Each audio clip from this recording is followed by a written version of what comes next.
Chapter 7 from Sideways Stories from Wayside School. Calvin. Calvin had a big round face. Calvin, said Mrs. Jules, I want you to take this note to Mrs. Zarbs for me. Miss Zarbs, said Calvin. Yes, Miss Zarbs, said Mrs. Jules. You know where she is, don't you? Yes, said Calvin. She's on the 19th story. That's right, Calvin, said Mrs. Jules. Take it to her. Calvin didn't move. Well, what are you waiting for? Asked Mrs. Jules. She's on the 19th story, said Calvin. Yes, we've already established that fact, said Mrs. Jules. The 19th story, Calvin repeated.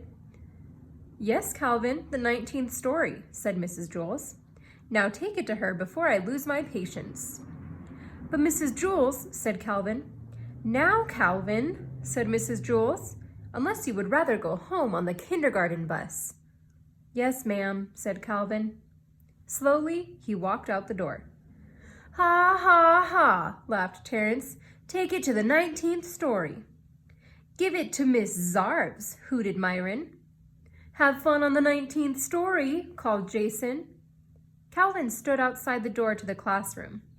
He didn't know where to go. As you know, when the builder built Wayside School, he accidentally built it sideways. He also forgot to build the 19th story. He built the 18th and the 20th, but no 19th. He said he was very sorry. There was also no Miss Zarbs. Miss Zarbs taught the class on the 19th story. Since there was no 19th story, there was no Miss Zarbs. And besides that, as if Calvin didn't have enough problems, there was no note. Mrs. Jules had never given Calvin the note. Boy, this is just great, thought Calvin. Just great. I'm supposed to take a note that I don't have to a teacher who doesn't exist and who teaches on a story that was never built. He didn't know what to do.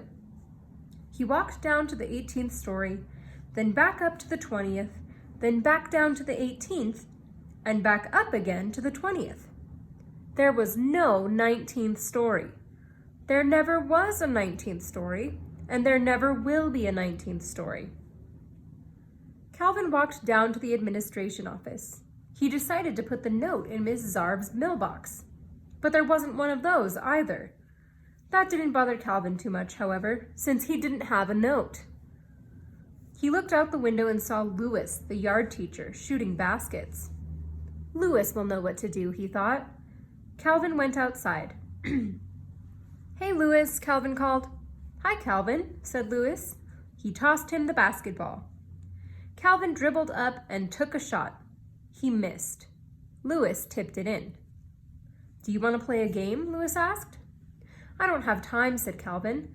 I have to deliver a note to Miss Zarbs up on the 19th story. Then what are you doing all the way down here? Louis asked. There is no 19th story, said Calvin. Then where is Miss Zarbs? Asked Louis. There is no Miss Zarbs, said Calvin. What are you going to do with the note? Asked Louis. There is no note, said Calvin. I understand, said Louis.